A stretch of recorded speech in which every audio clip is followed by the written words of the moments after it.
आज हम बात करेंगे पेरिकार्डियम के बारे में। पेरिकार्डियम सब जानते हैं कि हार्ट की एक जो आउटर मोस्ट कवरिंग होती है, तो इसके बारे में डिटेल में पढ़ेंगे हम विद वेरी शॉर्ट में।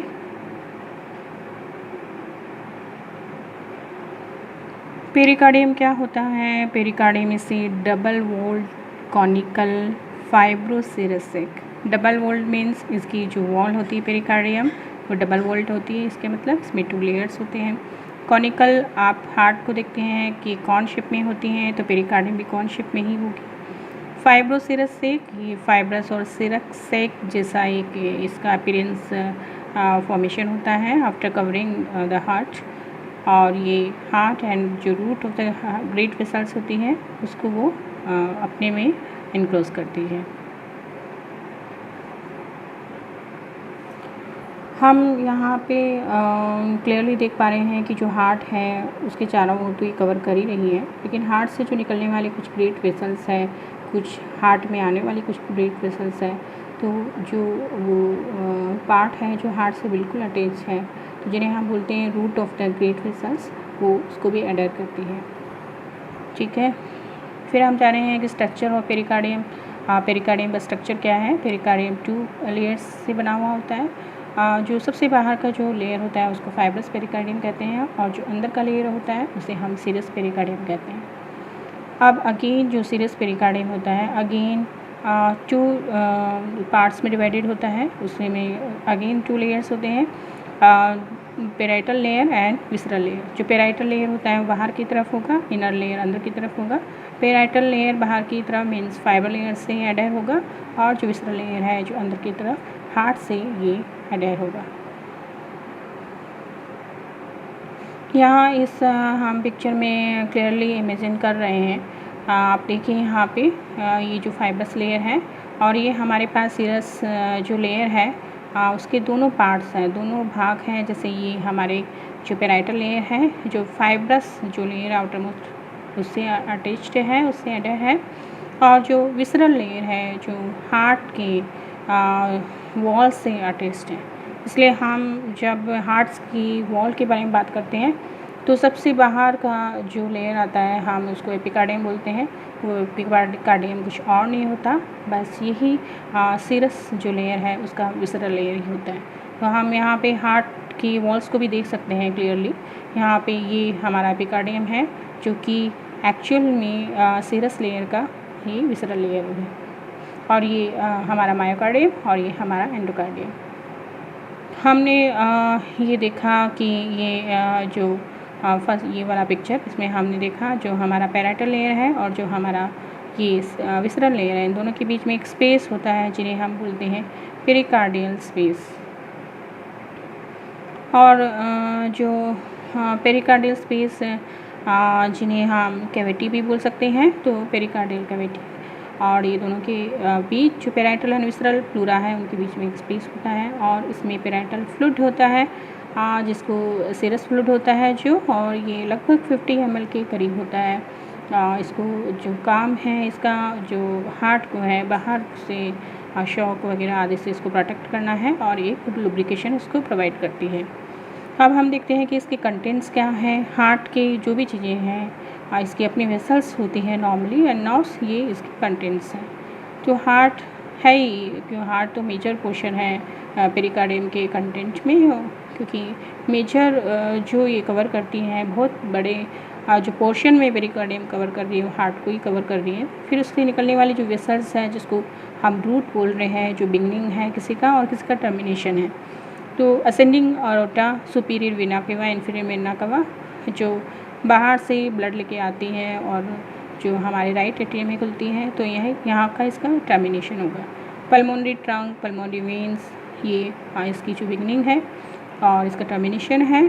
तो जो भी इसका जो पार्ट है हार्ट से बिल्कुल अटैच रहेगा, और जो हम बोल रहे थे कि ये इनक्लोज करता है पेरिकार्डियम के रूट को, तो ये सारे इसके कंटेंट है। यहाँ पे आप मोर क्लियरली देख सकते हैं।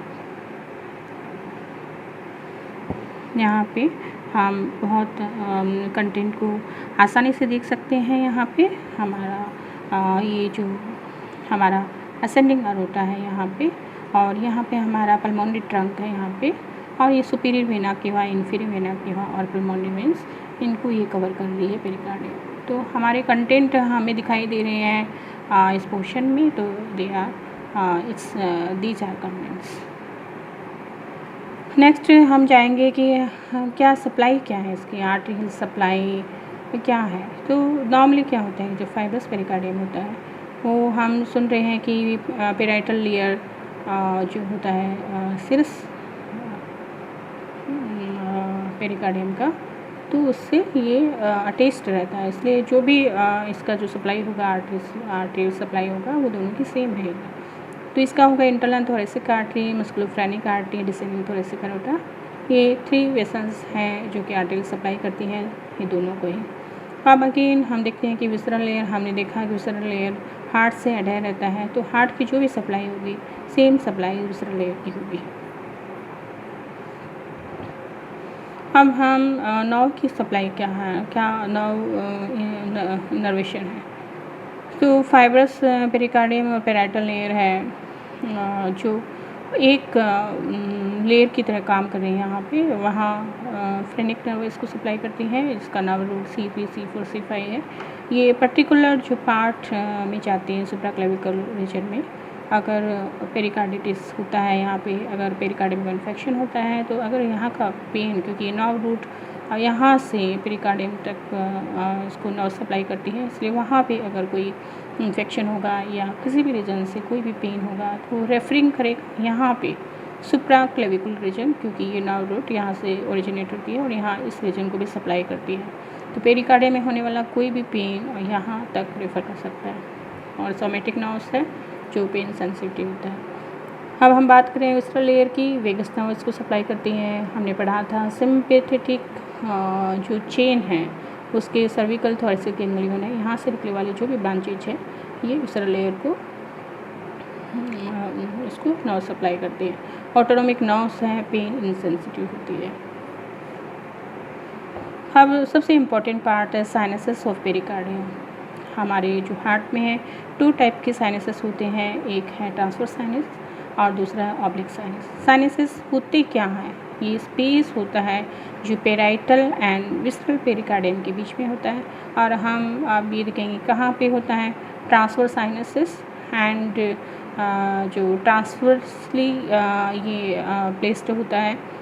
तो सबसे पहले हम जानेंगे ये चीज़ें कि जो पेरिकार्डियम होता है, विसरल पेरिकार्डियम होता है, ये 2 ट्यूब्स में रहता है, 2 ट्यूब्स में ये अरेंज रहता है। अगर हम देखें यहाँ पे आप देख सकते हैं कि यहाँ पे इसमें यहाँ पे हम देख पा रहे हैं कि ये जो पल्मोनरी ट्रंक है और जो असेंडिक अरोटा है इसको ये कवर कर रही है विसरल लेयर। तो हम बोलेंगे इसको ये जो हमारा आर्टेरियल एंड होता है और आर्टेरियल एंड को कवर करने वाली विसरल लेयर है, एक ट्यूब फॉर्मेशन करती है, इसको हम बोलेंगे आर्टेरियल ट्यूब। अब ये जो वेनस एंड है, अब इनको कवर करने वाली विसरल लेयर है और इसकी जो ट्यूब फॉर्मेशन बनाती है उसको हम बोले वेनस ट्यूब। तो जो ये आर्टेरियल जो ट्यूब है और वेनस ट्यूब है, इसके बीच में जो स्पेस आपको दिखाई दे रहा है that is the transverse sinus. Transverse है ये लाइन कर, इसलिए ट्रांसवर्स साइनसेस है। अब हम देख रहे हैं कि यहाँ पे जो वेनस ट्यूब इसने फॉर्म किया है पेरिकार्डियम ने, और ये यहाँ पे पेराइटल लेयर है, इनके बीच एक कल्डी सेक बनाती है जे शेप। जब आप यहाँ से आप अपना इंडेक्स यहाँ पे डालेंगे तो ये एक कल्डी सेक होता है, एक ब्लाइंड सेक होता है। तो ये जो फॉर्मेशन होता है ऑब्लिक साइनसेस का, ये होता है विसरल लेयर एंड ये जो पेराइटल लेयर के बीच में, तो हम इसको बोलते हैं इंट्रा पेराइटो विसरल स्पेस। एंड ये जो ट्रांसवर्स साइनस होता है, हम देख पा रहे हैं कि ये 2 विसरल लेयर के बीच में बनी हुई होती है, तो हम बोलेंगे इसको इंटर विसरल स्पेस। ओके, ये हम यहाँ पे सही से देख पा रहे हैं, ये ट्रांसवर्स है और ये हमारा जो ऑब्लिक साइनस है जो जे शेप्ड होता है, जो visceral and parietal and visceral के बीच में बना हुआ होता है। अब हमारी अप्लाइड एनाटॉमी है। एनाटॉमी पेरिकार्डिटिस सबसे नॉर्मल है जो इन्फेक्शन होता है अगर पेरिकार्डियम में तो पेरिकार्डिटिस। और दूसरा है पेरिकार्डियल इफ्यूजन। अगर इन्फेक्शन होता है और हमारे पास जो सीरस फ्लूइड है, हम अभी देख पा रहे हैं कि 50 ml है, अगर इसका फ्लूइड का जो लेवल है इंक्रीज़ हो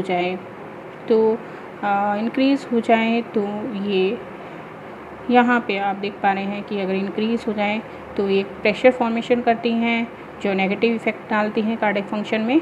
तो ये जो एट्रियम है तो उसकी वॉल्स जो थिन वॉल्ड होती है तो ये इस पर एक नेगेटिव प्रेशर क्रिएट करती है और यहाँ पे स्पेस को कम कर देती है, जिससे जो फ्लो होता है, जो स्पेस होता है जो ब्लड के लिए वो कम हो जाता है और जो इसके बाद में जो आउटफ्लो होता है वो भी कम हो जाता है। इस तरह ये जो हमारे जो हार्ट के जो फंक्शन है उसको ये थोड़ा कंप्रोमाइज़ करती हैं, उसको थोड़ा डिक्रीज़ करती हैं, तो इसको बोलते हैं हम कार्डियक टैम्पोनेट।